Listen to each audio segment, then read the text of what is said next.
pour transformer une entreprise classique en entreprise digitale, en fait, on a plusieurs outils à sa disposition. Premièrement, c'est le cloud, qui est un ensemble de technologies qui permet d'expérimenter et de mettre en place des nouveaux services de manière agile.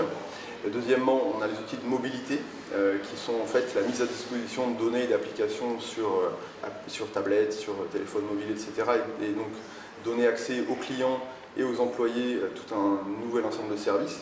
Troisièmement, on a ce qu'on appelle le big data, ou l'analyse des données de masse, qui permet typiquement de mettre en place des outils de pilotage ou des nouveaux services à destination des clients finaux. Et donc pour faire ce genre de transformation, on procède un peu comme les couches de l'oignon.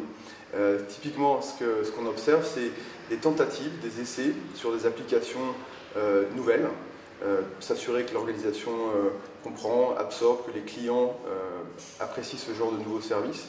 Et ensuite, on passe vers des transformations plus complexes, transformation de l'infrastructure informatique, mise à disposition de nouveaux services à grande échelle, qui sont des projets de transformation qui impliquent à la fois le business et le département informatique de l'entreprise.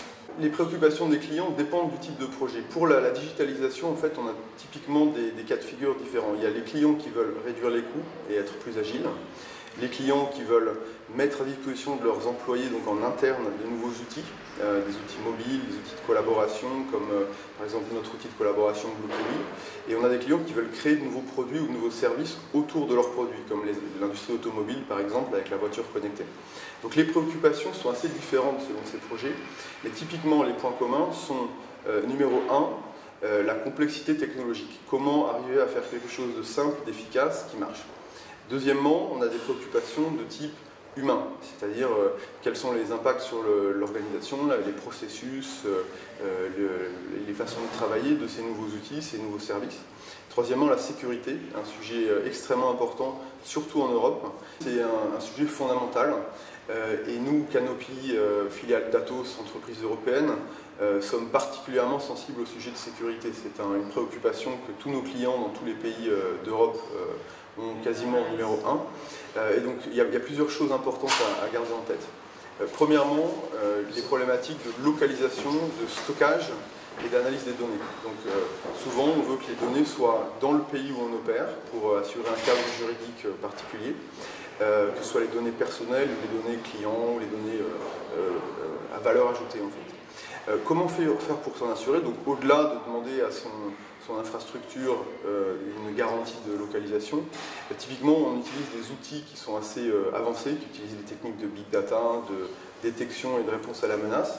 Et la grande évolution qu'on voit dans le monde digital, c'est que la complexité, la vitesse d'innovation des menaces fait qu'une entreprise dont ça n'est pas le métier, typiquement ne peut pas avoir autant, on va dire, de protection qu'une entreprise dont c'est le métier.